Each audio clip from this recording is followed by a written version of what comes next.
We're good. That's the news, Jason. The Morris brothers are tough. That's Christine Leahy with the news. Well, that's the news. And thanks for stopping by.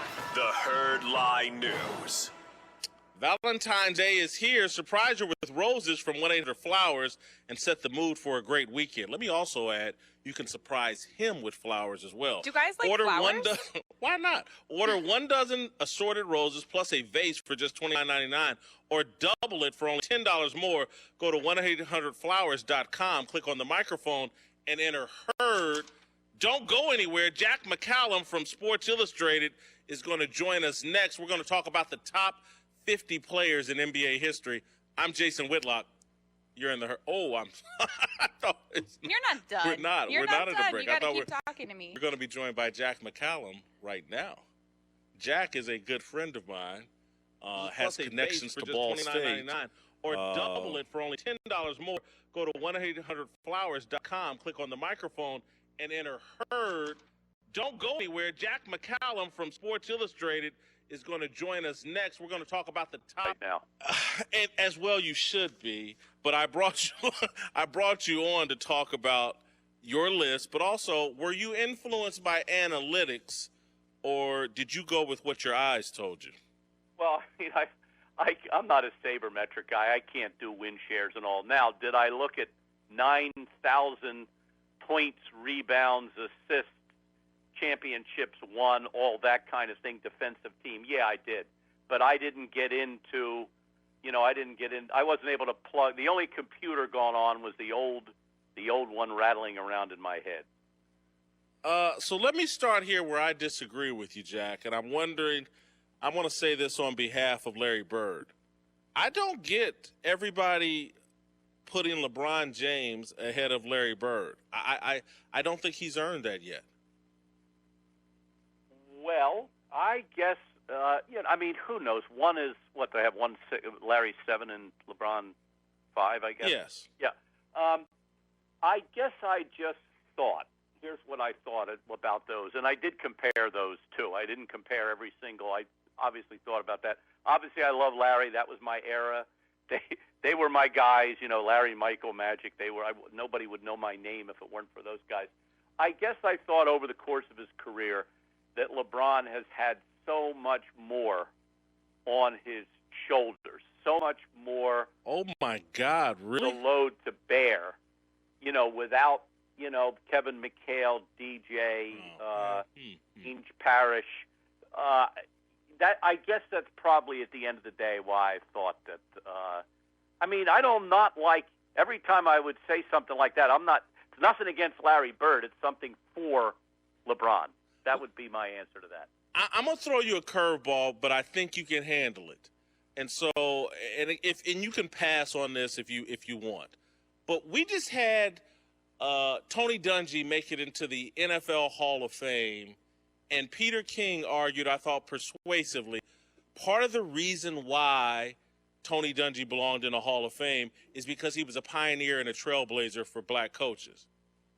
I don't understand why, when we talk about the burden that Larry Bird carried, being a white guy that was that dominant in the NBA and building an organization and team around him that could compete with Magic Johnson, the Lakers, and the Showtime Lakers, it's like I think he deserves some credit for that. And I say that in all seriousness. It's fine for us as African Americans, and I believe it's so, that Tony Dungy, trailblazer in the NFL, Tiger Woods, trailblazer in golf, and that makes their greatness greater. I thought for Larry Bird to come into the NBA and do what he did at that time at his race and what he did for the league, that's another reason why I just think Larry Bird still belongs in the top 5. And so I would have had Larry Bird 5 and LeBron 6. But anyway, what do you think of that argument, that being that guy in the league at that time, why doesn't he get a little extra credit? Well, with all I've written about Larry over the years and all the years I covered him and everything, I will honest to God say I have never thought of that. I never thought of that. I guess because if you ask Bird, you know what Bird's answer to that would be? He would give you a long S-H-E-E-E-E. However, your trailblazing argument is something that I did think about with other guys. For example, could I imagine Bob Cousy, not getting swallowed up by Russell Westbrook? He's got 5 inches on him. Yeah. Westbrook's one of the best 10 athletes in the world, probably. But I think with some of those older guys, like Cousy, probably George Mikan, I think I had pretty high. I did use that kind of made the league trailblazing arguments. But for the case of Bird, all right, well, down the road from now on, I'll think about and I'll say I got the white guy argument from Jason Whitlock. Absolutely. I'll take credit for it. Let me stay in Boston with my last gripe, or not even a gripe, thing that I find interesting. It seems as time moves on, Bill Russell is moving backwards. And not because guys that are younger are moving ahead of him. His peers, Wilt Chamberlain, in your list and in ESPN's list, now ahead of Bill Russell. And 20 years ago, I don't think people made that argument. I made Bill Russell explanation in my list. It was the longest one I gave, and that was whenever I've been asked to name an all-time NBA teams, I put Russell as my center because he would have around him Jordan. I used to have Elgin Baylor routinely. I don't know now. I used to have Bird, had Magic. Because in that kind of a team situation, Bill Russell's the things that he did would be the most valuable, and you didn't need him to score. In this thing, I was trying to put as a basketball player, and the guy that really astonished me is when I look at Kareem. I just think Kareem remains a kind of, believe it or not, somewhat underrated player. And at the end of the day, I just couldn't say that Kareem and Wilt weren't better basketball players than Bill Russell. If I'm picking a team with other guys around me, maybe that's a difference without a distinction without a difference, as someone might say. But that's how I did it on this list. Jack, say hello to Dominique Galloway for me. Great Ball State football player, and I appreciate the time. All right, Jason, take it easy. All right, that's Jack McCallum from Sports Illustrated. I'm going to get deeper into this list, and I think I'm going to argue with Christine because I think she thinks that, Shaq is the third best player in the NBA history. Is that – no, I mischaracterized your argument, didn't I? You said no. Where's this coming from, Jason? I don't know. I'm just in a silly Shaq? mood. I don't know. I'm just Shaq. in a silly mood. All right, you're listening to The Herd. I'm Jason Whitlock.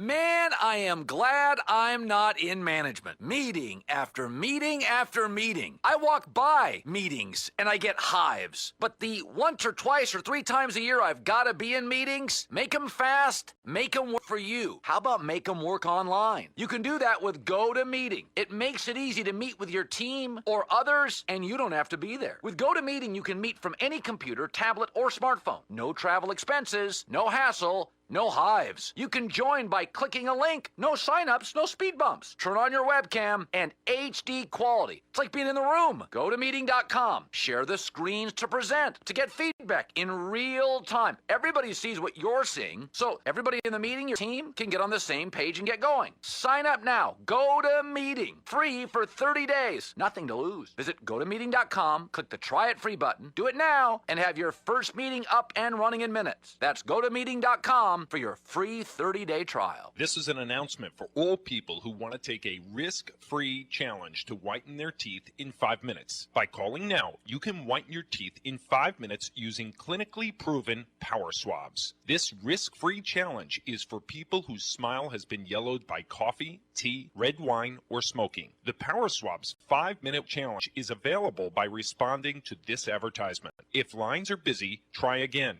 Because Power Swabs 5-minute challenge is exclusive, it's not available in drugstores. Power Swabs was formulated by Dr. Martin Ginniger and whitens teeth with a patented tooth detergent and whitening agent. It's so effective, we challenge you to try it for 5 minutes to see how white your smile could be. Get it risk-free. Dial 1-800-958-9193. That's 1-800-958-9193. Transform your smile into a wow, you look great smile. Dial 1-800-958-9193. 9193. That's 1-800-958-9193.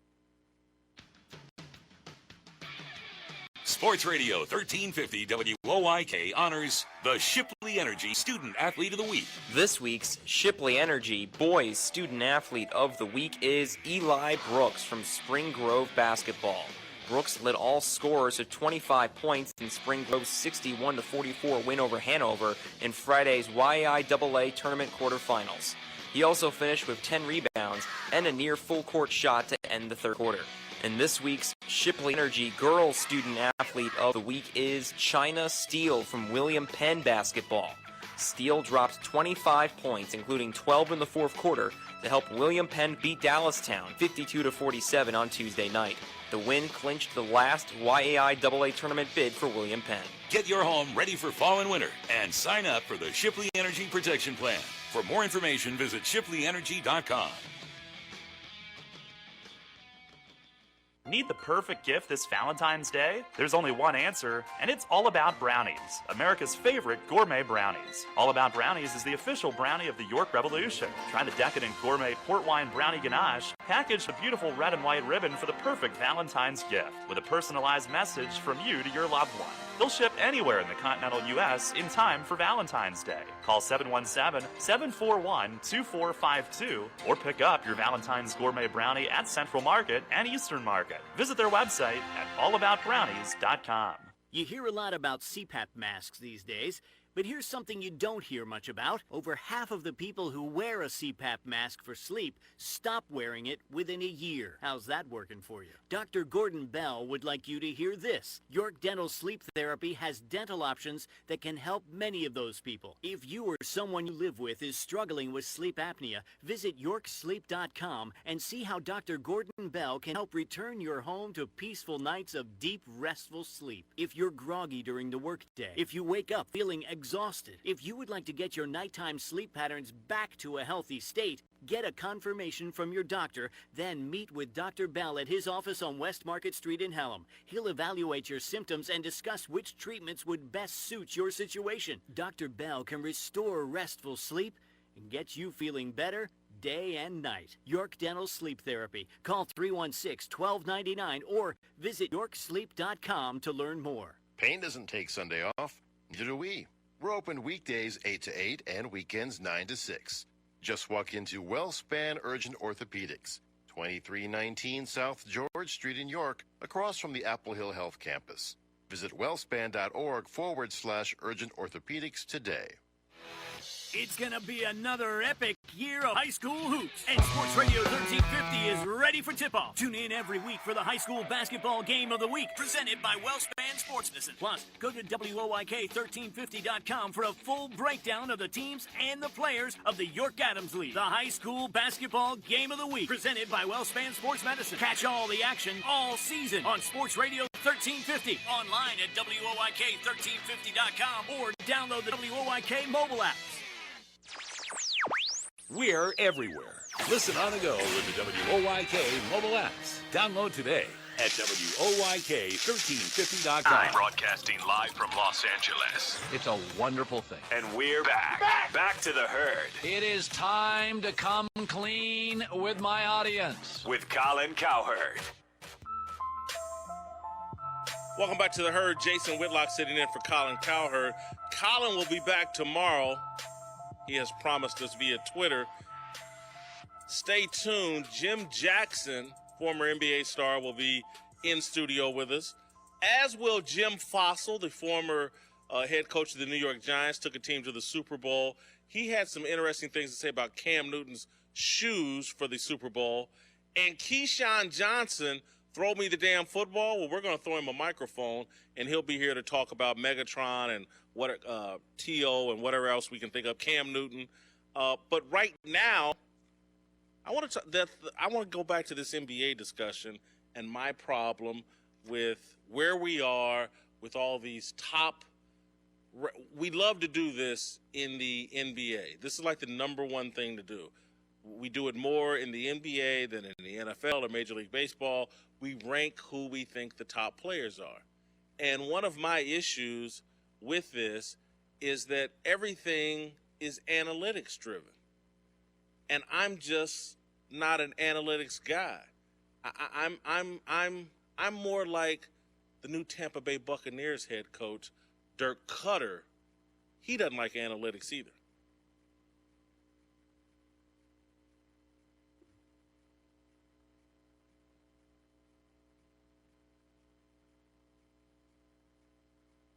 Oh, I think we've frozen on Dirk Cutter, but Dirk Cutter is not a guy. Let's hear from Dirk Cutter. I trust my eyes. Okay, I trust my eyes. I watch the tape. Trust me, I watch a lot of tape, and I trust what my eyes tell me. So I don't need a freaking piece of paper with a bunch of numbers on there to tell me something that my eyes can see. That's me. I trust what I see more than what I read or see on a piece of paper. That gets me into trouble a lot of times.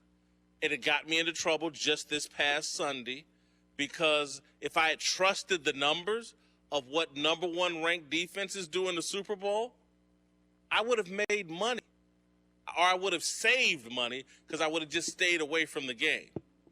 But because I don't trust numbers and what I see and what I fell in love with is Cam Newton and all that attitude and swagger, I just knew this was my moment to make a big score on a Super Bowl because I just don't like relying. And I think that's a lot of football people that we think the game is played between the ears, and we maybe it's ego. We get caught up in not trusting the numbers, but Christine, I think you're an analytics person, huh? So are we talking about analytics in terms of football or basketball? Or both? Any of it. So I guess the question really is, though, is what is analytics? Because I almost think it's kind of a trendy thing right now to say it's analytics. But if you're talking numbers, GMs and players have been looking at numbers regardless for years. For years. So I think just right now, people are trying to separate it into like just going off of what you see versus like actual numbers. But if you're trying to like figure out how to get the right side pick and roll like better, you're going to look at the numbers and see which player does it better, and then put people in that situation, right? Or if you're looking at points per game, those are valuable things to see. Or points per possession is actually better than points per game. But you know what I mean? Like you're going to look at numbers, so they're definitely valuable. This gets into I may be a little bit early with this take, so bear with me. I think Kareem Abdul-Jabbar, and this has taken me a long time to get here. I have not always thought this. I think Kareem Abdul-Jabbar is the best player in NBA history, ahead of Michael Jordan. Okay. And that's me trusting what I see and saw and not getting caught up in his numbers. PER, okay, player efficiency rating that came up. John Hollinger and ESPN came up with it. And I'm not John Hollinger, great sports writer, but that whole theory was based off of Michael Jordan. Mm-hmm. They came up with an algorithm that worked for proving that Michael Jordan was the best player. And now everybody's being put into the Michael Jordan algorithm to be evaluated. And I go back and I think about Kareem Abdul-Jabbar and what he's never given credit for, and I hope I got 30 seconds to explain this. In the final 2 minutes of any basketball game, you want Kareem Abdul-Jabbar more than any player in the history of the NBA. He had the sky hook that could not be blocked, really could not be stopped. And he shot 78, 79, 80% from the free throw line. So that means either he's going to knock the sky hook down on you, or he's going to go to the line and hit 2 free throws and end the game. We love, Michael Jordan, he's the clutchest player. And look at him push off Brian Russell and hit that shot. Look what he did. He crossed over Craig Elo and hit that shot. I can show you hundreds of possessions, end of games, regular season, playoff, whatever. Magic Johnson, bring it up court. I'm going to lob it into Kareem Abdul-Jabbar. He's going to drop that sky hook on you. You're going to foul him. He's going to go to the line. End of game. Doesn't make for a pretty highlight. But then you're saying that you're basing who the best player is off of the last 2 minutes of a game. No. You can add on 6-time MVP, 5 or 6-time champion, 5-time, 6-time champion, greatest player in college basketball history. You can add on a lot of things. I'm Jason Whitlock. You're in the herd. Hi, it's the Herd. Ask your wife or girlfriend what she thinks about your old, worn-out, multi-pack underwear, and she'll tell you, time for an upgrade, partner. That's where Tommy John comes in. This is the next generation of men's underwear. I've never felt anything like it. I'm talking life-changing comfort backed by their best pair you'll ever wear, or it's free guarantee. Use what I use, wear what I wear. Tommy John, no adjustment needed. Use the promo code HERD at TommyJohn.com now. Save 20% in your first order. TommyJohn.com, promo code HERD. I've discovered the key to an amazing shave. It's simple, and that's exactly what DollarShaveClub.com delivers. They deliver amazing razors right to my door for a third of the price of what the greedy razor corporations charge. And for the best shave imaginable, use your fresh DSC blade with their Dr. Carver's shave butter. Its high-quality ingredients leave your face soft, smooth, and moisturized. A fresh Dollar Shave Club blade and Dr. Carver's shave butter. 2 reasons to join DollarShaveClub.com today. That's DollarShaveClub.com. How you doing, caller? Starving. I'm on a new diet. All I can see is food I can't have. Have you considered AT&T? For my diet? Obviously. You need AT&T Go Phone with unlimited talk, text, and data usage with the first 2 gigabytes at high speed. Gigs you can bite? No, but you get all that with no annual contract on a 4G LTE network that's worth feasting on. Ooh, 4G BLT. 4G LTE. Plus, it's just $40 a month after a $5 auto refill discount. It's a loaded buffet. Unlimited talk, text, and data usage with the first 2 gigs at high speed? Yeah, I'd say it's a pretty awesome buffet. And none of the calories. Thanks for your help. What are you eating? Nothing. AT&T, mobilizing your world. Unlimited talk, text, and data with the first 2 gigabytes at high speed on a 4G LTE network. AT&T Go Phone. $40 a month after a $5 auto refill discount. In stores or at att.com/GoPhone. Oh, I'm so full. Have you been eating this whole time? After first 2 gigabytes data speed reduced up to 128 kilobytes per second. First month $45. $5 discount applied to monthly rate plan charge upon enrollment in auto refill. Additional charges and restrictions apply. See store for details. Since 1964, York Area Sports Night has been an honored tradition giving local sports fans, young and old, the chance to meet their sports heroes. To shake a hand, get an autograph, snap a photo. Join us on Thursday, February 11th for the 52nd annual York Area Sports Night held at Heritage Hills Golf Resort and Conference Center. Sponsored by M&T Bank, S&H Express, Shipley Energy, Apple Automotive Group, Gladfelder Insurance, EK McConkey Insurance, RBC Wealth Management, and Sports Radio 1350. Join our great local partners and a host of others of 2016 sponsorships still available. Visit YorkSportsNight.com. Guests at this year's event include Jay Paterno, Ray Boom Boom Mancini, Hall of Famer Tony Perez, Hall of Fame lineman Bob Lilly, former big leaguer Jack Fisher, York Revolution pitcher Stephen Penny, and Penn State Nittany Lions, including Dallastown's Ben Klein. Get your tickets today. Visit the Orioles store at the York Galleria for tickets to the autograph session. For tickets to the celebrity reception silent auction, visit YorkSportsNight.com. York Area Sports Night, a York tradition since 1964. When it comes to better vision, one name comes to mind. Weaver Eye Associates. Here's what patients are saying about Weaver Eye Associates. They're modern, updated. They have something for everybody. Very impressive. Very impressive. The technology is amazing. I have the vision I have today, thanks to Dr. Weaver. They made my first time wearing glasses a very comfortable experience. Great selection. They treat you really well. I like that they're very nice. My family doctor retired, and I was looking for a family atmosphere. And when I came to Weaver, that's what I found. Weaver Eye Associates. Weaver Eye Associates. Weaver Eye Associates. Weaver Eye Associates in East York, West York, and Dallastown. Our focus is on you. Weaver Eye Associates. Visit us on the web at weavereye.com. Serving York for over 50 years, Vito's Pizza. Check out their daily lunch specials Monday through Friday, 11 till 2. 2 slices of pizza and a small soda, only $3.99, or a small sub for only $4.25. Monday night, 2 large cheese pizzas for only $15.99. Tuesday, a large stromboli and large pitcher of soda, just $11.99. Wednesday, a large cheese pizza and large pitcher of soda, just $11.49. Vito's open till midnight, Monday through Thursday till 1 a.m., Fridays and Saturdays. Dine in at 1734 South Queen Street, York, or get carry-out. Call 843-1143. If you're buying new flooring, besides clicking around the internet, you need to see Wecker's Flooring Center. You'll be excited by Wecker's new design center for luxury vinyl tile. Wecker's expanded hardwood and laminate departments will impress you. And Wecker's variety of carpeting and warehouse truckload buys on remnants and rolls is unmatched. But the reason to choose Wecker's is trust. From the buying experience to the installation. That's why they're voted best 11 years running. Wecker's Flooring Center, Route 30, Hellam Exit. Hi, this is John Walton, the voice of the Washington Capitals. Join me for all the action of Caps hockey right here on Sports Radio 1350 WOYK. I'm Deb Carson. There are 2 NBA games remaining prior to the All-Star break. The Wizards visit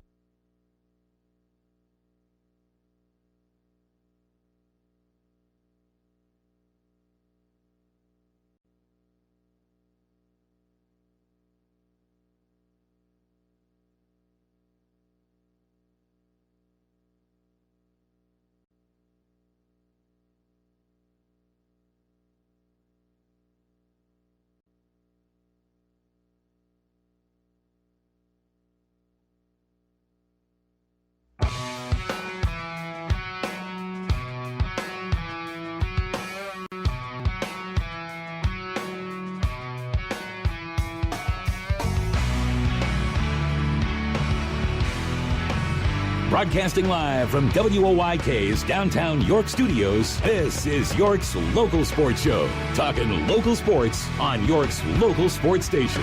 Welcome to Game Day with GameTime PA on Sports Radio 1350 WOYK.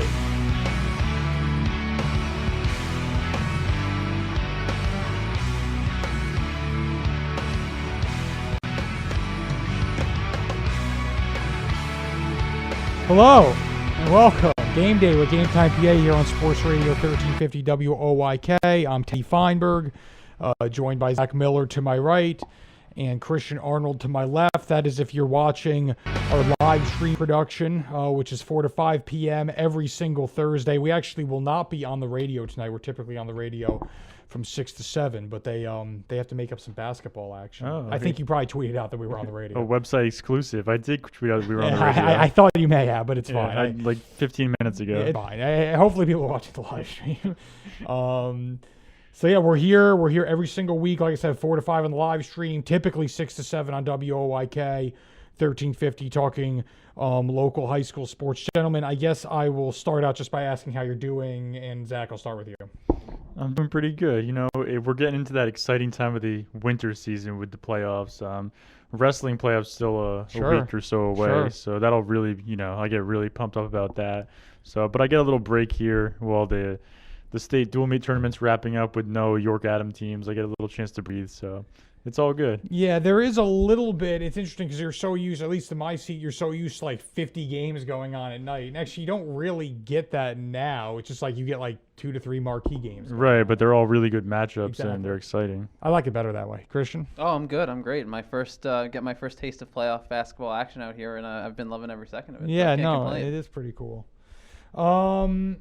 Well, I think we'd be remiss, actually, if we didn't have a little bit of Super Bowl talk. I mean, it's been all the rage, obviously. It was probably a really overrated game. But did you guys have any key? I know I had some takeaways. Did you guys have any key takeaways? Well, in a way, it was disappointing because it didn't have, the exciting scoring. Like, it was just kind of lacking that excitement, but it was close the whole way. No at least doubt. It wasn't a blowout, so that kept me intrigued. I mean, Carolina had the ball watching. with 4 minutes left, down 6. And I Right, honestly I mean, thought that that's- Newton was going to do some magic. Right, I mean, that's a touchdown, and Carolina's suddenly ahead. So there was definitely, you couldn't really get up from your seat and walk away because, who knows, one play might completely swing it. But yeah, in the end, it was one offensive touchdown for each team, the one defensive touchdown. It just wasn't. It was boring. Yeah, it's just It was not quite very- what we were expecting. It was very boring. I mean, you could get up out of your seat and not miss anything, and Well, it yeah, really in it hindsight, turned you out to be could've. a real dud of a game. I slept through the first quarter. I wish I would have slept through the halftime show and the third and fourth. I as well. fell asleep during the third and into the fourth. Really? Yeah, I was very tired. Yeah, it's just, I mean, I don't know. I usually like a good defensive struggle, but this one kind of started to feel like bad offense more than good defense. Yes. I mean, Denver proved they have a great defense, right? I mean, Denver whooped on Tom Brady 2 weeks before. I mean, their pass rush, they have a great D. I was not blown away by Carolina's offensive game plan at all. No, it seems strange to me. Like, not enough runs, especially with Newton himself. I would have taken advantage of him a bit more. Yeah, standing in the pocket. When he did get out of the pocket a couple times, it worked well. It just, I don't know what the plan was going in, but it didn't seem like the way I expected them to attack it. And I think that was half the disappointment, was everyone was expecting this quarterback duel between Peyton and Cam, and neither quarterback played great, although I'm sure everyone's going to remember this is Peyton's grand send-off in reality. I mean, he was not good at all. No. I mean, he really wasn't. I thought that basically, I completely agree with Zach. I thought that Carolina could have ran the ball a lot more with Newton. I felt like I thought actually they had a little bit of success with that early on. They really went away from it.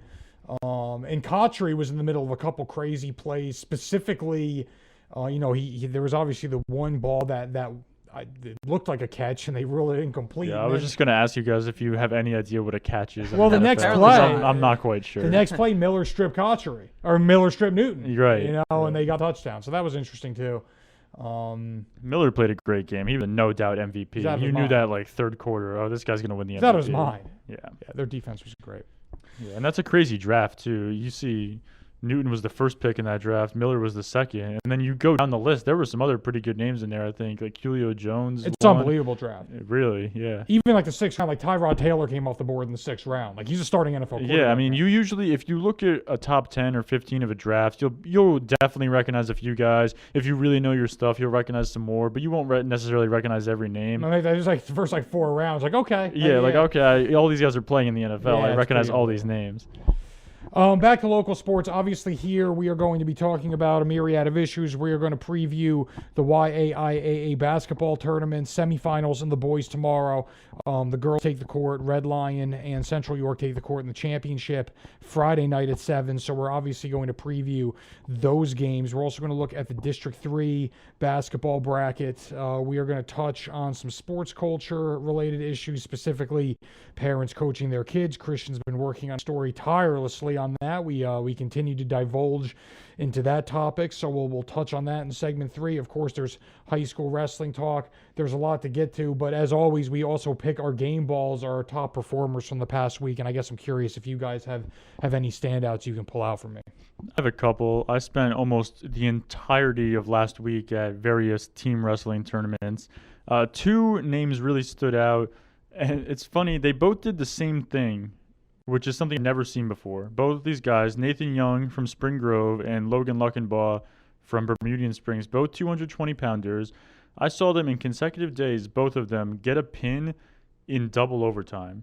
Like when you're into that second overtime period, you're not thinking there's a pin coming. You're thinking I'm either going to win or I'm going to lose. That's crazy. And they both pin their opponents. And that's a 9-point swing, in very, very important matches. Very, very exciting when those both happened. And Luckenbaugh played a big role in Bermudian Springs placing 3rd in the team districts. Young was a big part of how Spring Grove got to 5th. Both teams just missed out on states literally by 1 spot, but for both teams, very, very good seasons, in the team portion of the season. No doubt. Emma Saxon, I mean, I've seen Central a lot the last couple weeks, and last night, her against Susquehannock, it's a big, tight game, tight defensive game. And, I mean, you can always really give a game ball, too, to the defensive effort of Central York last night as well. They've because been pretty good this year. When they play that pressure, press kind of defense, they really shut down other teams' best players. I mean, we saw that Susquehannock's Ashley Stone had 8 points last night. 8 points. When you shut down Ashley Stone like that, I mean, you've essentially taken away Susquehannock's best weapon. And Emma Sachs coming up big, finishing with 21 points. 15 of those coming in the second half of the game. A couple clutch defensive plays. A big rebound off a missed foul shot late in the fourth quarter with Susquehannock really getting back into the swing of things. So, she was big reason for why Central was able to come out with a win last night. She's a great player. Yeah. All around great player. She's an all around great player. It's funny because I was talking to George Sepik, who works at the York Daily Record, and George's daughter Sarah starts at Central. And in any event, I was like, Saxton is awesome. I mean, I feel like she's also gotten better as the years gone on.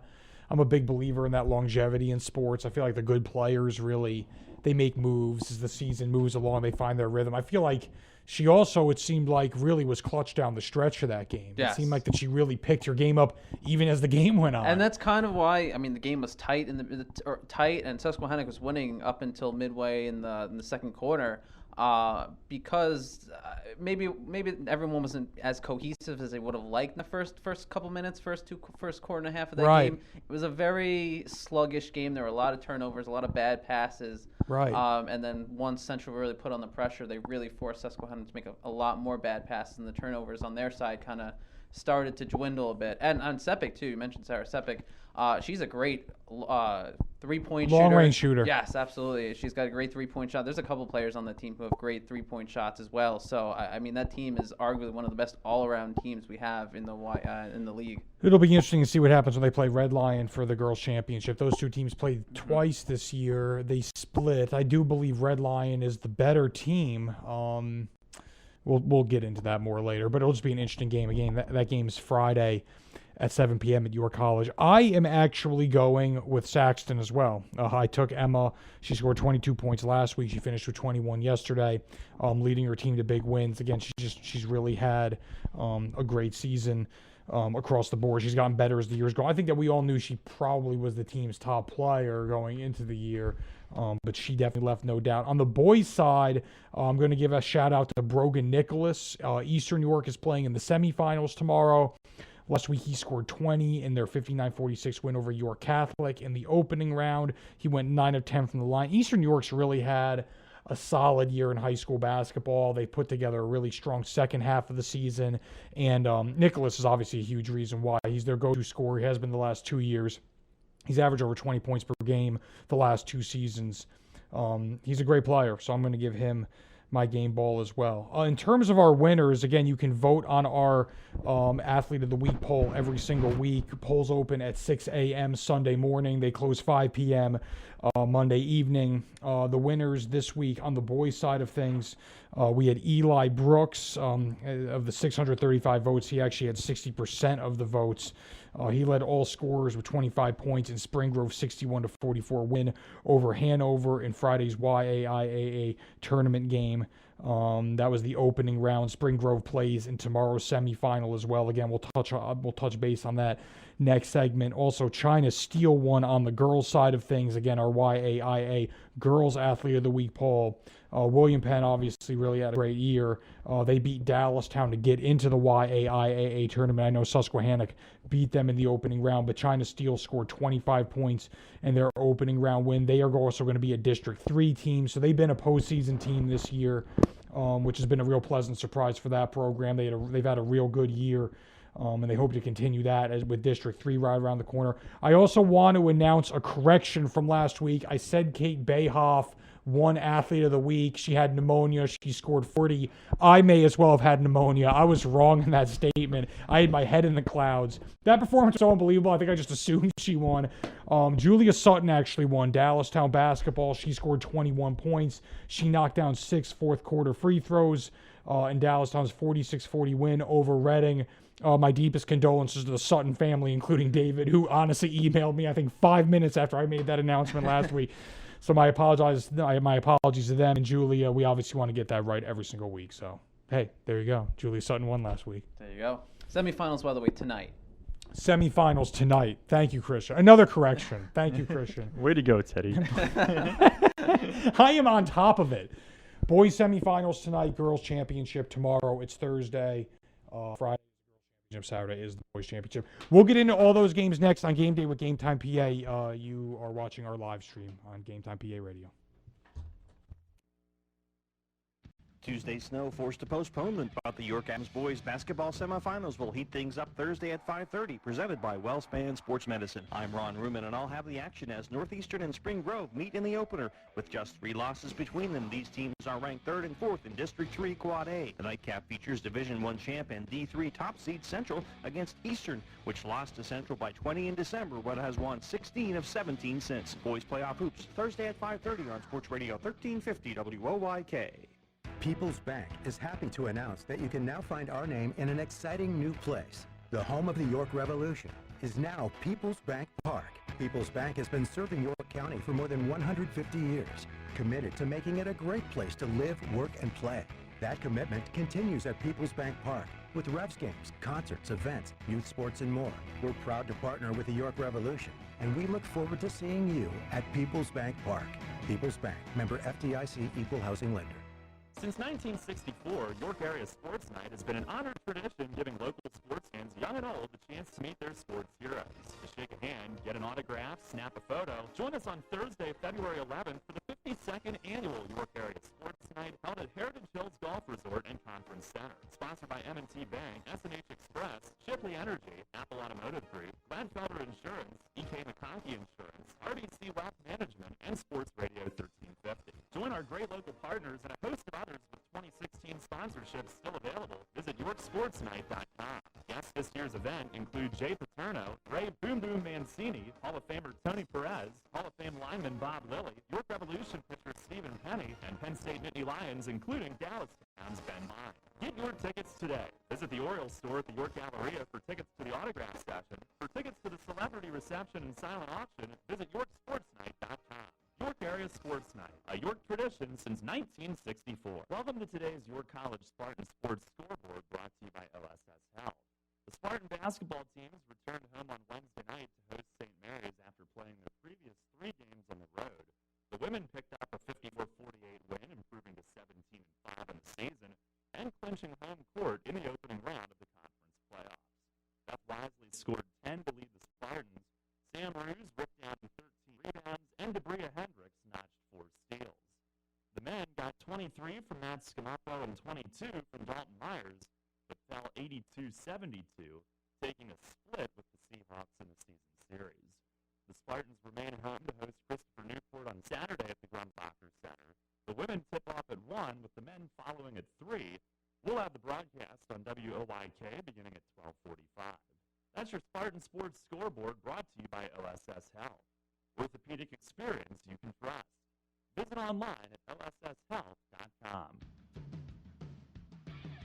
Sports Radio 1350 WOYK honors the Shipley Energy Student Athlete of the Week. This week's Shipley Energy Boys Student Athlete of the Week is Eli Brooks from Spring Grove Basketball. Brooks led all scorers at 25 points in Spring Grove's 61-44 win over Hanover in Friday's YIAA tournament quarterfinals. He also finished with 10 rebounds and a near full-court shot to end the third quarter. And this week's Shipley Energy Girls Student Athlete of the Week is China Steele from William Penn Basketball. Steele dropped 25 points, including 12 in the fourth quarter, to help William Penn beat Dallastown 52-47 on Tuesday night. The win clinched the last YAIAA tournament bid for William Penn.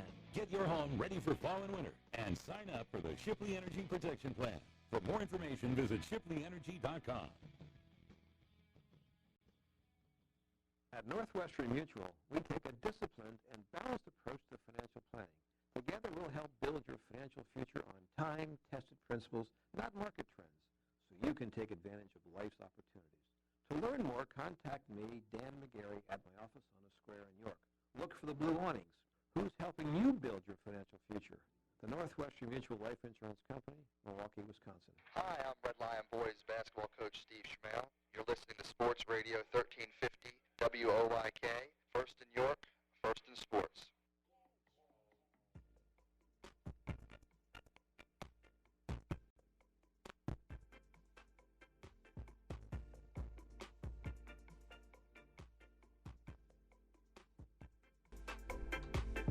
Welcome back. Game Day with GameTime PA, Sports Radio 1350 WOYK, but they solely on the live stream 4 to 5 p.m. on GameTime PA Radio. And if you're watching that, you're watching me, Teddy Feinberg, to my right, Zach Miller, to my left, Christian Arnold, and we are talking high school basketball. We do it every single week, and we're going to continue doing it. It's a big time of year, and the YAIAA basketball semifinals on the boys' side are tonight, and the championship game for the girls is tomorrow, but we're going to start right then and there with the boys, and we're going to start with Spring Grove and Northeastern. Christian, you've covered both of these teams. I know you have an opinion on both of these teams. I want to know what you think. I know you have an opinion about this game, so what is it? Oh, I mean, I think it's going to be a great game. It's two of the best teams in our league going head-to-head in the playoffs. I mean, Spring Grove, obviously, with Brooks, Eli Brooks, who's arguably one of the best players in this league individually, Not to mention he's a great team player as well, going against Northeastern, who has a myriad of players on that squad. That can breaking up the A variety, if you will. Yes. Yeah. They're a team that's also pretty complete. Yeah, they They can play very well defensively. They can spread out the scoring, and I think that's kind of what gives them the upper hand in this game. I would take Northeastern tonight over Spring Grove because I think they have more of a team game set up, and I think they could go against Brooks. If they shut down Brooks, I mean, I understand they have Gordon, but if they shut down Brooks, I mean, you take away a big offensive weapon in the Spring Grove arsenal. It seems like Northeastern might be a tad deeper.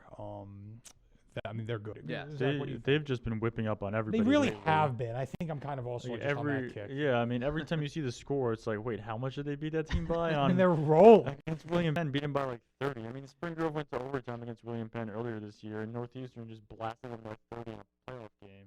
So, I mean, you know, I haven't really seen these teams, Northeastern being kind of out of my Hanover area that I focus on, but the scores that Northeastern's been putting up, it's hard to imagine them losing, but, you know, if somebody's going to beat them, Spring Grove's definitely one of those possible challengers. Yeah, you know, it'll definitely be, it's an interesting game for sure on paper. Now, I apologize. Where is the game tonight?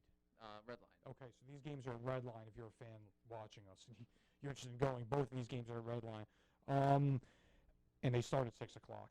I'm going to go Northeastern as well here for all the reasons Christian said, and Zach. They've been rolling. They've been on fire. And I think that they have a little more depth and skill than Spring Grove does. I'm just going with the hot hand there. You know, they're 100%. just on fire. They're just on fire. They've been on fire all year, though. I mean, it's like, you know, I was talking last week about peaking too early. Right. They've been hot from the start. I mean, the first game of the year they won by 40. They've just been peaking the whole season. They won by 40 the first game. They never really peaked or leveled off. They're just that good. It's been consistently good. They also lost Darius Brown. Like, Darius Brown's a good player. He's at Your Country Day now. He's lighting it up. And then it's like, all right, I mean, they're still, like, imagine if they had him. I mean, they're a good team. Okay, so we're in agreement across the board on that one. I believe that's the 6 o'clock game. Okay, so then that would make the 7:30 game, or the scheduled 7:30 game, Central York versus Eastern York. And, I mean, I know who I'm going with here. I'm going Central. Christian, what do you think? Oh, yeah, I'm with you. Central, you know, Jared Wagner has been huge for them. And I think Alabone, too, when he did his District 3 previews, he also mentioned how important Wagner is, especially for Central, and I would agree with him. He's been a huge contributor. He's probably one of the more underrated players in this league because we have so many, you know, star players in the YAIA. So I think he kind of gets overlooked in what Central has done. I mean, it's kind of flown under the radar. They've been very good this year, and I expect them to keep rolling. Every week I say they've overachieved, and I mean that with the utmost respect. You know, I one or two losses. It seems like, again, they lost some really key pieces off of last year's team. One of them was unexpected with the big man Gingrich. Didn't think they would be doing what they're doing this year, and every week they keep winning. So it's very hard to not pick them against Eastern. I will say, Eastern's had a great year. These are two surprise teams, but I am going to go Central here, just because they've had the hot hand all year. And I know I was talking about Wagner too, but thinking back to last week's game too, or the game earlier in the week, it was that when they played West York, Wagner didn't have a great game, but his teammates around him stepped up big, and they played a very tight defensive matchup. They didn't give West York much of a shooting lanes to get through. They didn't really have those opportunities to get good shots off, and they really frustrated the West York Bulldogs early and often, and that kept them from really playing their style of basketball, and it's what led to such a wide margin victory for Central. Very, very well coached. Honestly, I mean, I feel like they have reinvented themselves this year. You know, again, they lost some key pieces. They had a good bench last year. Those players have developed and gotten better. Sign of a good program. And they changed their style, I feel. I mean, how can you possibly lose your big guy going into the year and that not affect your philosophy or your style? When you know, good teams and good coach teams, they are adaptable. They can change on the fly. They can play different styles. They've proven that this year. More power to them. So, yeah, we're going Central here. In fact, I know you really, I mean, in terms of watching these teams play, it's kind of hard to tell. Yeah, it hasn't been a great basketball season in the Hanover Adams area. So, you know, all these teams are kind of up in the York area. But Eastern York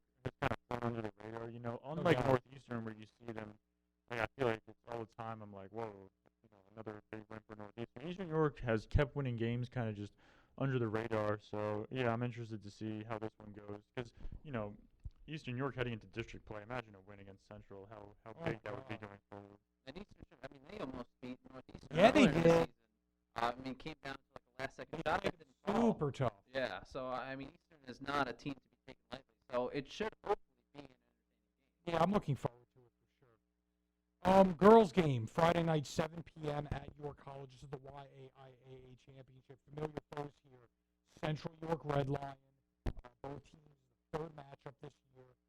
Red Lion won the first meeting. Central York just recently beat Red Lion, which I consider an upset. I thought Red Lion would win. Then again, the standings were already decided when those two teams met recently. Central York got off to a really hot start in that game. Red Lion made a late run. I think they cut it to 2 at one point, but Central was able to hang on. In any event, I am going Red Lion in this game. I feel like Central's had a good year. Look, no bones about it. And both teams only have 2 losses this season. That's an impressive stat in and of itself. But I'm going to go Red Lion here. I think Coach Demoff has done an exceptional job there. Defensively, they're very sound. And I think that they will learn from their last meeting against Central, and they will pull out the win. Christian, what do you think? I'm going to go against you on that one. I'm going to say Central.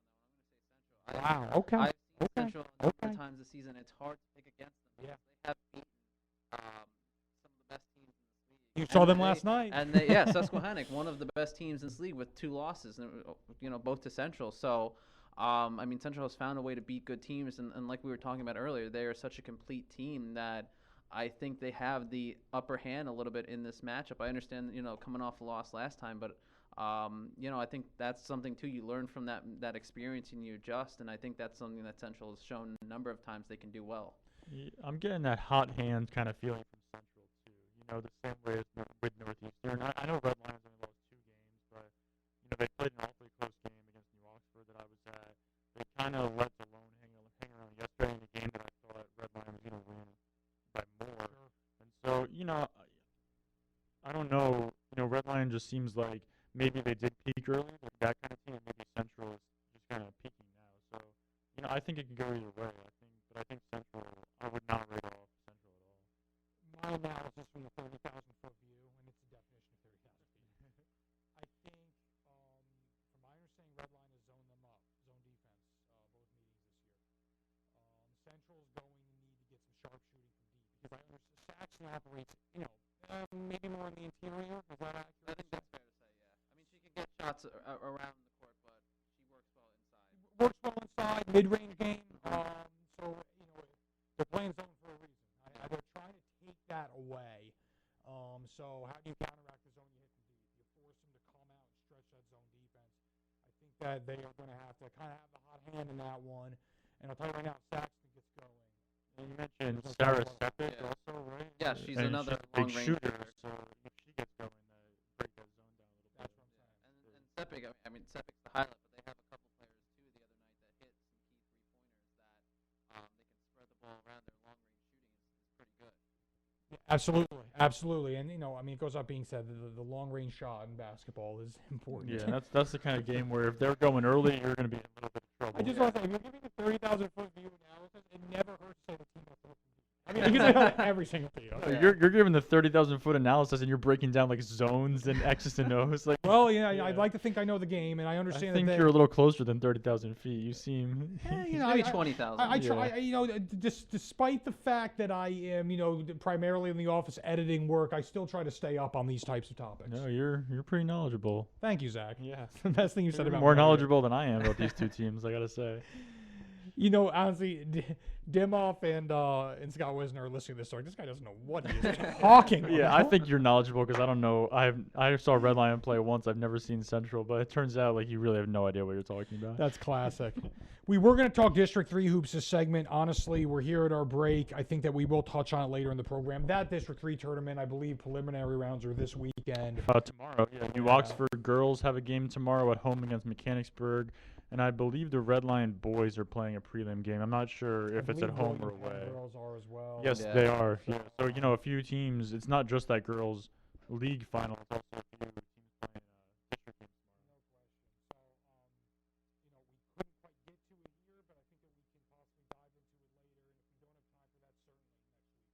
obviously Chock check GameTime PA obviously for all the good stuff there. Christian Absolutely. and Matt just did some previews, so Very cool prediction previews, yeah. So if you're out there watching our program right now, you can open up another tab and simultaneously read those previews. that's a great way to use the commercial break. Absolutely. Then you can find us on Twitter and tell us we're all dumb Absolutely. It does, it really does. We're listening to Game Day with GameTime PA Radio. We're coming back next, talking parents, coaching their kids on the high school athletics level.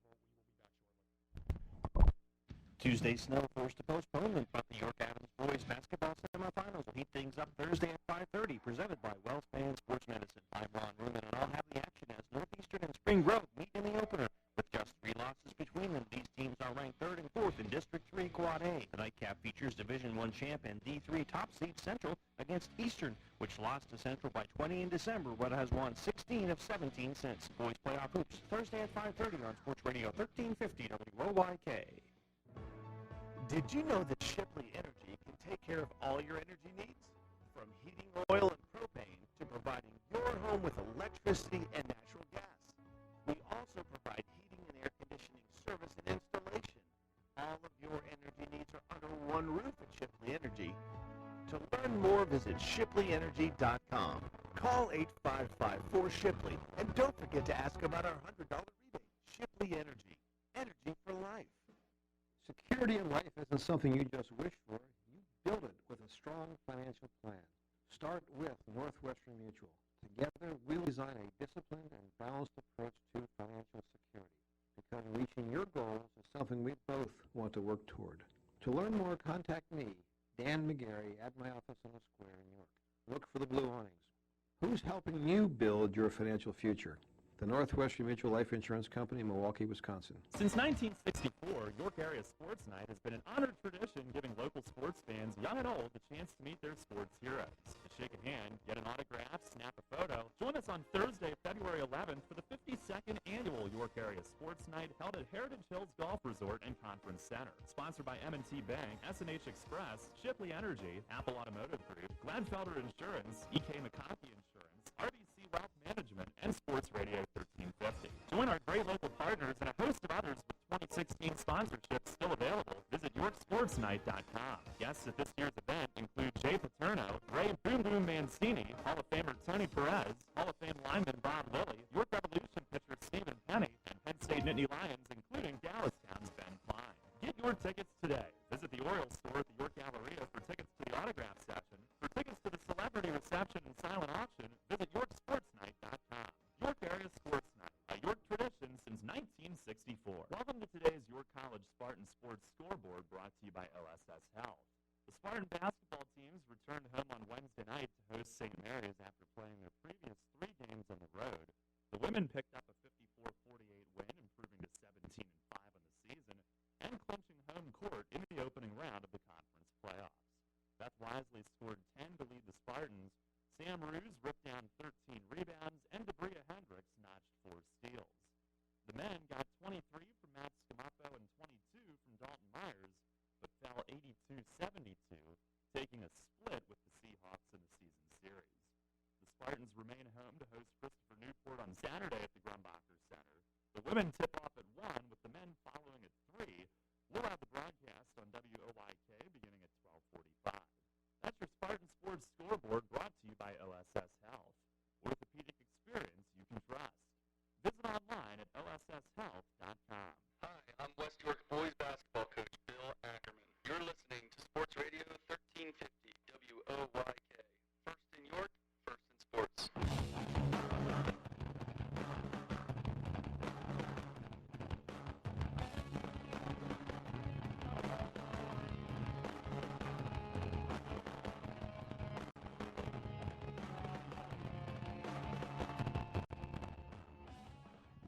Welcome back, Game Day with GameTime PA, Sports Radio 1350 WOYK, although we are flying solo on the live stream today on GameTimePA.com. Teddy Feinberg here, Christian Arnold, Zach Miller, and we are talking YAIAA high school sports as always. But we are going to hop in now to a little sports, a different sports topic, if you will. A sports sports issue, parents coaching their kids on the high school level. We actually have I want to say we have a nice, like a strong handful of those circumstances here. The obvious ones stand out because, frankly, Don Demoff and James Brooke coach their kids, and their kids are the best players on the team. So it's tough to miss that. But, you had Steve Wiles, of course, at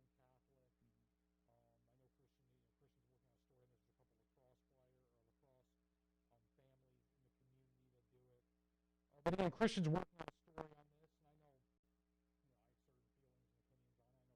feelings and opinions on it. I know that's shocking. But what have you learned so far, I guess, during this process? I think it's been an interesting journey to kind of delve into this issue because it's a lot more complex than I would have imagined. Maybe a lot of tentacles to maybe I was a little bit naive, thinking like, oh, it's just this very straightforward thing, and that's what we'll kind of find out. And then you dive into it, and there's this emotional aspect that goes into it. As a young teenager or student athlete, being coached by their parent, learning to adjust and roll with seeing them one way at home and then seeing them another way at the field. The relationships that they have to also build around to make this work. And then, of course, like the natural things you would think of, parents who are complaining that there's favoritism, or just that trying to find that balance of being the right kind of emotionally invested, but not being too overly emotionally invested or too biased towards your own kid. How do you strike that balance? And it's an interesting thing because I think a lot of coaches I've talked to say that as far as balancing where they talk about the sport and where they just go to being in the parent mode, it's kind of difficult. And they've been very open and honest about how sometimes there's that added pressure on their own kid, that they put that extra pressure not because they're trying to avoid favoritism, but it's just because they've known them for so long. You expect better out of your own child, so that extra added pressure goes into it. So it's been an interesting journey, as well as just some other minor things where you also want to think of players going through the child to get a message to the coach. In that aspect, there's been a couple instances like that that we've come across. So it's been an interesting journey. It's been an interesting story to dive into. And it is an interesting story. It's like you said, it's got a lot of tentacles. Now, have you gotten? Because I've heard this before. On coach between the lines and on dad outside the lines. Have you gotten that, or are they not really thinking of it that way? That their dad and coach are wrapped into one all the time. I think that's the idyllic situation. And we talked to a couple professional psychologists who've also dealt with the issue, and so that's the ideal. That's the ideal thing. Here I'm coach, here I'm dad, mom, whatever the case may be. But in a lot of the cases the coaches we talked to, it's been more ideally that's how we'd hope to see it, but it bleeds through. We're gonna sometimes on the right back where we talk about games. Sometimes they've just been around it so long that it comes natural that they expect that there's going to be a conversation down the line that about the game. And I think there was a great quote from Don Demoff when he was talking about something his wife always said, is that the other players get to go home and they get to get away from you. Courtney doesn't get that luxury. You're there after the game. So whether it's at the game or it's at home, you're there. So it's a lot of it, I think, has been that. And for a lot of these coaches I've talked to, it's been finding that balancing act of being, when's the right time to stop talking about the sport? When's the right time to just ignore it and be able to put it behind you? And, like I said, they've been very frank and saying that it's been their toughest aspect of it because, sometimes they're not the greatest at finding the line. I mean, I think that you can be the toughest, smartest, knowledgeable coach out there. And if you do this, I don't think there's any way you're not running into challenges, especially in this day and age. I just think... well, because, even if it's not actually an issue, some people might perceive it as an issue. Perception's a big part of it, too. Absolutely. Right. You're going to run into things. That's 100% correct. You're going to run into these types of issues. You're going to confront them along the way. And... I think that it's a really interesting issue. And let's be honest, there's going to be things that are said on the practice court that, frankly, you can't say at the dinner table. Right. There's also that. Well, I think the interesting dynamic, especially here, that we run across, is that so many of the coaches who are coaching their own kids, this is a generalization, so it might not be fair in every case, but so many player. And I think that obviously helps. Eli and James Brooks, Courtney and Don Dimoff, so on and so forth. They're all very talented basketball players. So there's no way you can go and be like and say that they're favoring their own kid because they're the best player. They should be out there and they're getting the. I completely agree. Like, okay, that's going to be hard anyway. Yeah. But like, they're the clear-cut best players. Like, what if it's close? Then Right. you really are running into things.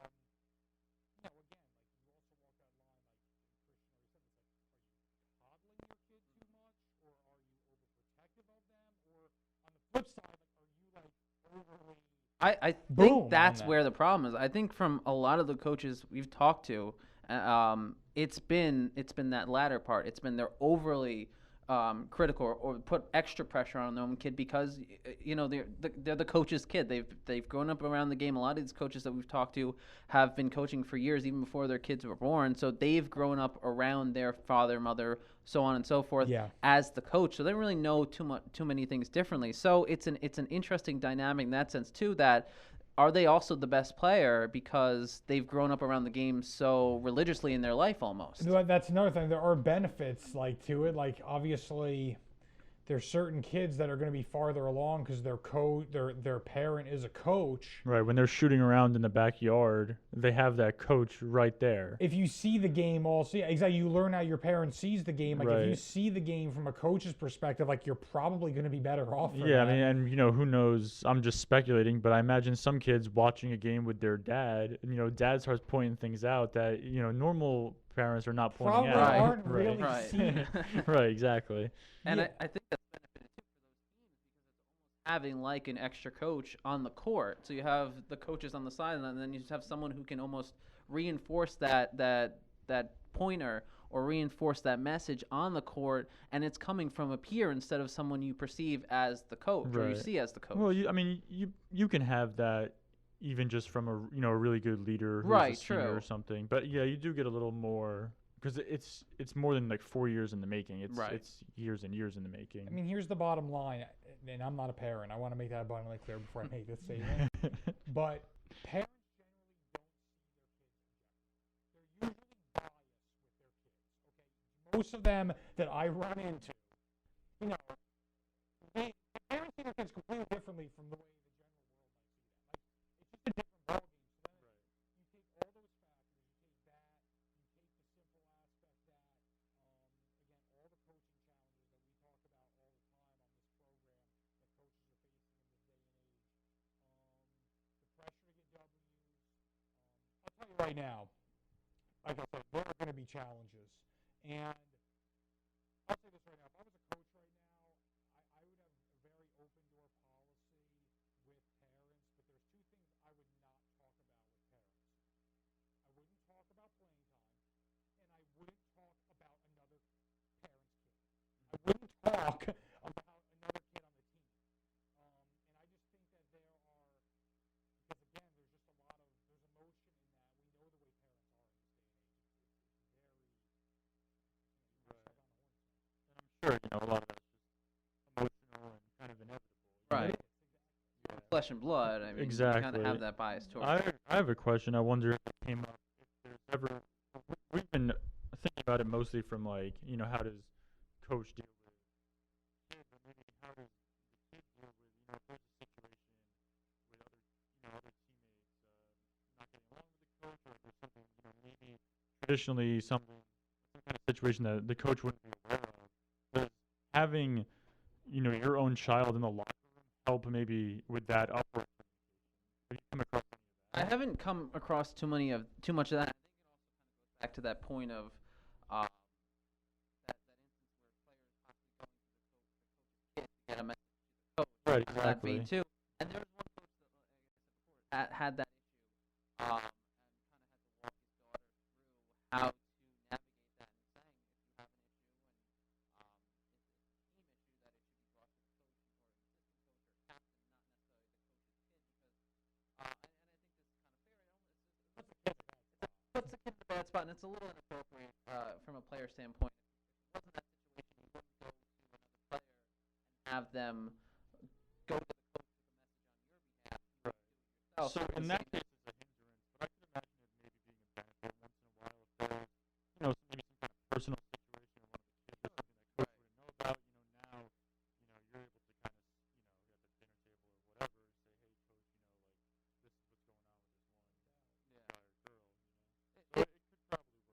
It definitely does. It's been an interesting kind of issue to dive into because there are so many facets to it, and really, I think it's kind of, unless you're around high school sports, and I've had friends who've done it too. They're gone through high school being coached by their dad. I have friends who played high school athletics, and their mom was the athletic director. So I kind of have a sense of it, but I never really thought of it until we really started looking into this issue, and it kind of just gets lost in the shuffle. You don't really think about it. The first thing you think of is parents are going to complain because there's that thought of favoritism, when there's so many other layers. There's so many emotional layers that go along with it, just between the parent-child relationship and how you make sure that doesn't get hurt in the process of being a coach and being a parent. Because, I mean, you remember being a teenager. Teenagers are emotional. You say something at the court, it kind of lingers. Yeah, teenagers are all over the place in their minds. It's definitely an interesting story for sure. And, again, we actually have a situation here. These are two prominent names. Coach Dimoff, Coach Brooks, coach the two best players on their team. And I still think there's challenges with that. You know what I mean? But they don't. Oh, sure. Yeah. But it definitely is. It also helps that they're winning. If you're not winning, that's a whole other story. And Coach Dimoff's been winning there. He's been there. I mean, I want to say he's been there 20 years. I mean, he's got. Right. If the team's not winning, I think it's a different story too. And I think that's another layer. If you're winning, but no that goes one for cares. anything, though. Yeah. If you're another winning, log on the critic fire, Right. Yeah. If you're winning, a lot of things become not an issue. Yeah. And if you're losing, a lot of things become issues. There's no doubt that winning cures a lot of ills. I mean, you can say that about this issue, but I'm going to say myriad of issues. It's the word of the day. It is the word of the day. I mean, it kind of means variety, or I would hope so, or I made us all sound really dumb. I think that's what it means. Okay. I think so too. You're listening to Game Day with GameTime PA here on Sports Radio 1350, but also on our live stream on GameTimePA.com. We will be back for our fourth and final segment. We are going to talk high school wrestling, and we also have some live stream events to promo this weekend. We'll be back. People's Bank is happy to announce that you can now find our name in an exciting new place. The home of the York Revolution is now People's Bank Park. People's Bank has been serving York County for more than 150 years, committed to making it a great place to live, work, and play.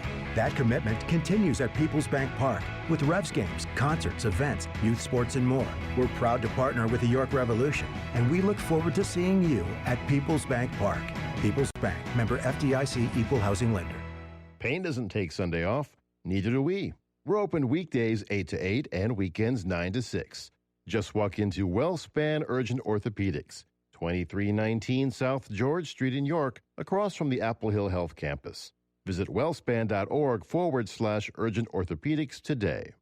Getting pumped for another year of high school basketball? Tune in to Sports Radio 1350 WOYK as we lay it all out for you in the High School Basketball Spotlight. Presented by WellSpan Sports Medicine. Catch a preview every day this month leading up to tip-off on Sports Radio 1350. We'll break down the teams and the players of this year's York Adams League. Or go to WOYK1350.com for this year's complete lineup of high school basketball previews. And this winter, catch 2 games a week, including the High School Basketball Game of the Week every Friday. Presented by WellSpan Sports Medicine and only here on Sports Radio 1350. Sports Radio 1350 WOYK honors the Shipley Energy Student Athlete of the Week. This week's Shipley Energy Boys Student Athlete of the Week is Eli Brooks from Spring Grove Basketball. Brooks led all scorers with 25 points in Spring Grove's 61-44 win over Hanover in Friday's YAIAA tournament quarterfinals. He also finished with 10 rebounds and a near full-court shot to end the third quarter. And this week's Shipley Energy Girls Student Athlete of the Week is China Steele from William Penn Basketball. Steele dropped 25 points, including 12 in the fourth quarter, to help William Penn beat Dallastown 52-47 on Tuesday night. The win clinched the last YAIAA tournament bid for William Penn. Get your home ready for fall and winter and sign up for the Shipley Energy Protection Plan. For more information, visit shipleyenergy.com. Since 1964, York Area Sports Night has been an honored tradition giving local sports fans, young and old, the chance to meet their sports heroes.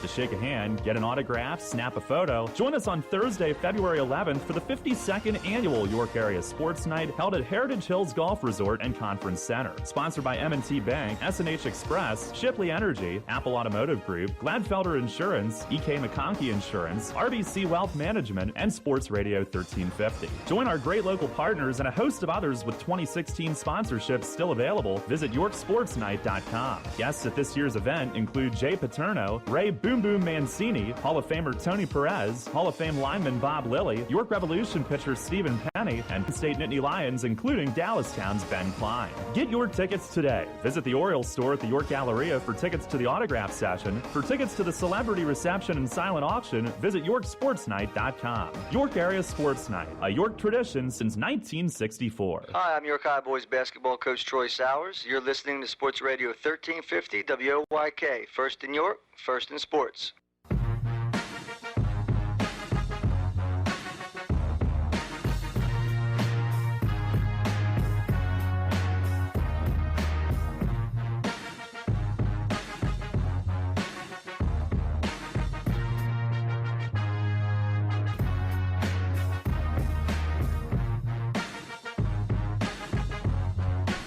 Welcome back, Game Day with GameTime PA here on Sports Radio 1350 WOYK. But again, it's actually not really the case today. It just flows. You're so used to saying it. It just flows. We're on our live stream today, 4 to 5 p.m. On GameTimePA.com, and we're on our live stream every single Thursday from 4 to 5 p.m. On Game Day with GameTime PA Radio. I'm Teddy Feinberg. Now you're thinking about it. Zach Miller. I am with Christian Arnold. And we have 10 minutes to go here in the program, and we are going to dedicate this to high school wrestling. I guess let's take it from the top here, Zach. You wrote a piece this past week, kind of your 5 takeaways. You know, it was kind of a takeaway and a spin forward. We labeled it hot takes on the website. I did not write that headline. I don't know who thought they were hot. I didn't think they were that hot. I'll be honest with you. I that was was you. for that headline. Let me raise my hand right now. They were kind of cold takes, but, you know, whatever. Classic. Okay, so your cold takes.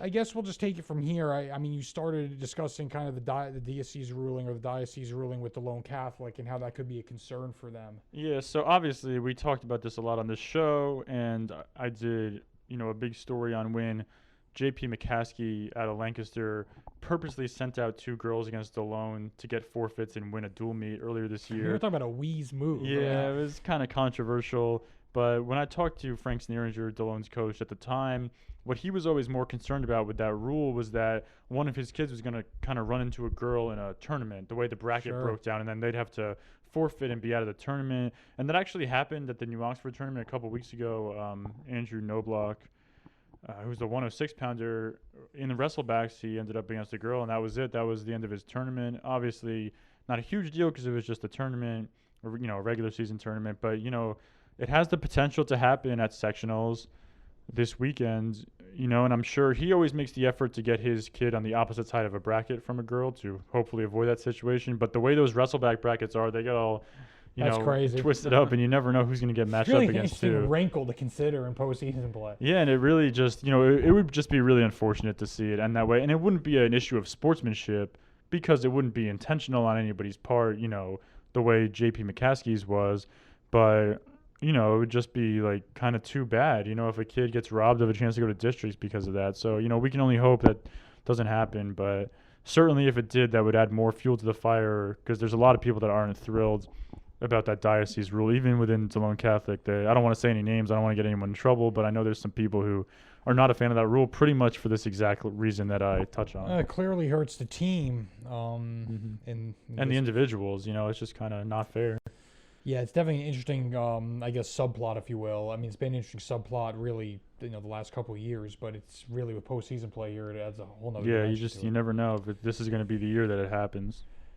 Speaking of not being thrilled, Central Dauphin and Cumberland Valley had an interesting... of bad sportsmanship, you can't even paint this as decent sportsmanship. Why don't you explain to the listener out there, or I guess in this case the viewer, what exactly what so happened if you haven't seen what happened, Central Dauphin and Cumberland Valley, who are 2 pretty big rivals, were facing each other in the District 3 Class 3A championship duel on Saturday.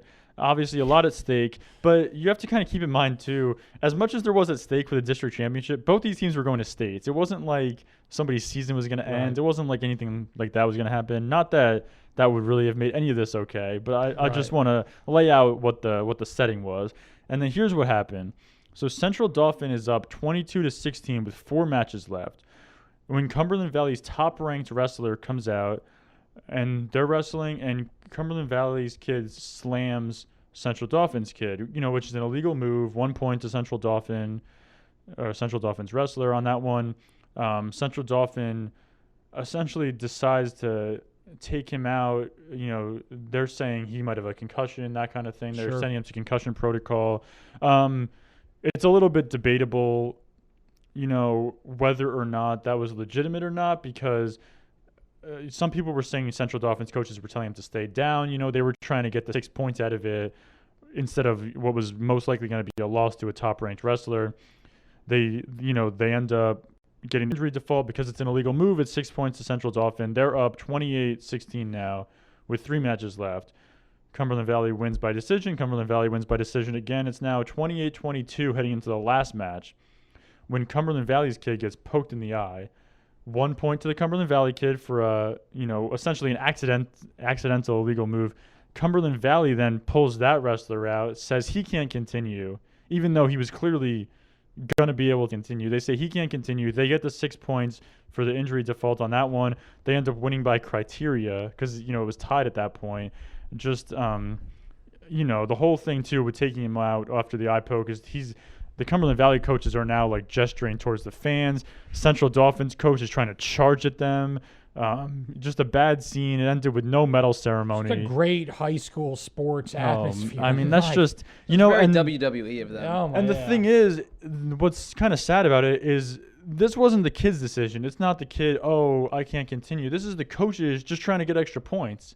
This is all about the coaches and them trying to get an edge, and then I guess in the end maybe trying to get a little revenge. The Cumberland Valley coach probably feels like he was getting some revenge there. Just a bad scene overall at a district championship match. Just not what you want to see, and just something that really Andy Meese wrote a little blog calling it a black eye for wrestling, and that's probably a good way to sum it up. I think I wrote that headline too. It was well. There you go. It was because I rebounded there. A lot of places apparently picked that story up too. It was very. I mean, when I saw that on Sunday morning, I was like, "Are you kidding me?" Yeah, it was a real, and I think I kind of wish I would have stayed. I was there for the two-way stuff. I kind of wish I would have stuck around. It was a bad show of sportsmanship. Anytime you end with coaches charging at each other and no medal ceremony at a championship match, that's just not good. Yeah, what's the old saying in Ang? Well, that escalated quickly. Yeah, exactly. I think it's safe to say that I agree on all counts. It sounds like complete and total bedlam. Yeah, and again, it's sad that it's the coaches exhibiting bad sportsmanship. The adults in charge are the ones doing this. Couple other teams you touched on here. You touched on Southwestern, kind of looking to right the ship here going into sectionals. And you also touched on Bermudian and kind of having, they had a good season. I don't know if it flew under the radar, but it certainly seemed that way. I think it flew under the radar a little bit just because everyone's so used to Bermudian winning, They won another division title. Yeah, it's like the winnings become blasé. Right, they came third again in districts, second year in a row they did that. But when you look a little closer is they were supposed to have 182-pounder Chase Dole, who's a freshman, the brother of Colton Dole, who was, I think he took third place in his weight class last year at States. Chase was, he came in, people were telling me even last year when he was an 8th grader and this year at football, like, hey, this kid's amazing. Yeah. And so they didn't have him because of his injury from football. Lost a lot of matches at that weight during the season, which they probably wouldn't have if they had him. They also were missing their 113-pounder, and then the backup of their normal 113-pounder also had a season-ending injury, so they were just giving up a forfeit, giving away 6 points every match this year, and still finished as well as they did. And even had another injury over the weekend, and a kid missed weight, still won the third-place match. Just it's like, no matter what happened, they seem to just keep on winning. So I think that did fly under the radar a little bit, and they also beat Big Spring, which I don't know if anybody really paid attention to because it happened on the same day they lost to Boiling Springs because the snow had kind of forced some things back, and they ended up doing 2 dual meets in one day. But yeah, that win against Big Spring, that's a team that finished in the top 10 in 3A. So Bermudian had quite the season. Even if they were at full strength, they had a good season. If you take the fact that they were missing some kids, a really impressive season that I'm not sure people were really aware of. What do you think Southwestern can do here down the stretch? Yeah, I think that the makeup of their team lent itself more towards being successful in a tournament versus a dual meet because they have a lot of weights where they aren't great, but they have a few weights where they're really, really, really good and gonna probably Christian's gonna be at sectionals. They're probably gonna finish in the top 3 at a few weights. So that's gonna be major points. I think they're more primed to do well in sectionals. And last but not least, is there any wrestlers out there going to individual postseason that fans should really keep an eye on, even if it's a name or two? Yeah, I mean, I have the whole list there of kids who made it to states last year, who have a chance to go back, and a couple of kids that didn't make states last year but are having really good seasons. But the 2 names I'll point out now, Nate Newberry from Biglerville, Derek Wilson from Southwestern, they both medaled at states last year, so they could definitely do that again. We will be sure to keep an eye on them. Really good stuff. Do you guys have any real quick thoughts before we leave the air? Oh, I'm just looking forward to the continuation of playoffs. We got districts coming up. Should be good. No doubt. Yeah, I'll be covering the New Oxford district playoff game tomorrow night, girls, so getting district started. If you want to check out those games tomorrow and you can't get out to the game, Friday night championship game, Central York Red Lion girls basketball at York College. We're live streaming that on GameTime PA. That's a 7 o'clock tip. We're going to find out the winners tonight on the boys' side who'll be meeting in Saturday's championship. But again, that will be live streamed as well on GameTime PA. Thanks for listening as always. Game Day with GameTime PA Radio. Signing off. First in York, first in sports. Your only local sports station. The new Sports Radio 1350, WOYK, York, Pennsylvania.